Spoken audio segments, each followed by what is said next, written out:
Raja baru Britania saat ini bernama Raja Charles III. Tetapi nama dan gelar Charles III itu bukannya tidak bisa dihindari oleh raja yang baru.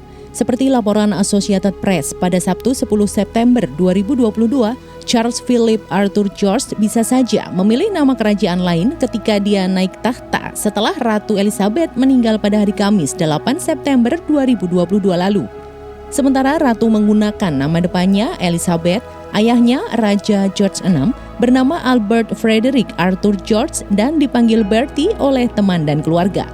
Beberapa pengamat berpikir raja baru mungkin lebih suka nama yang lain karena beban sejarah yang terkait dengan dua raja Inggris sebelumnya yang disebut Charles.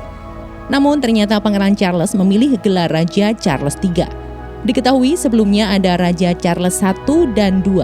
Kedua raja Britania ini memiliki sejarah mengerikan. Ini kisahnya.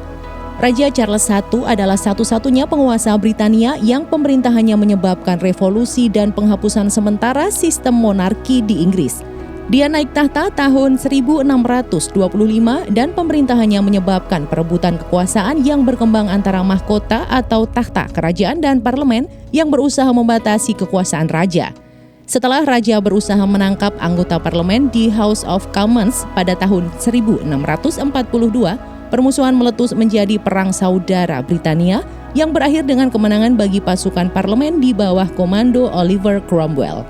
Sebagai seorang raja, Charles I adalah sebuah bencana.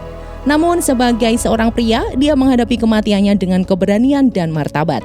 Pengadilan dan eksekusinya adalah yang pertama dalam sejarah Inggris. Seperti laporan dari Historic Royal Palace, Charles I baru menjadi putra mahkota ketika saudaranya, Henry, meninggal pada tahun 1612.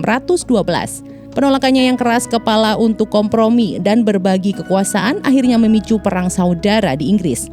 7 tahun pertempuran antara pendukung Charles I dan anggota parlemen Oliver Cromwell merenggut nyawa ribuan orang dan akhirnya nyawa Raja Charles I sendiri.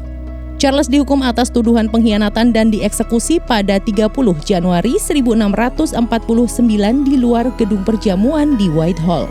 Charles I mewarisi keyakinan ayahnya soal hak ilahi para raja, sebuah doktrin yang dijunjung oleh seluruh dinasti Stuart, salah satu keluarga paling kuat yang pernah memerintah Skotlandia. Mereka percaya raja-raja dipilih oleh Tuhan untuk memerintah dan hanya Tuhan yang dapat memerintah mereka.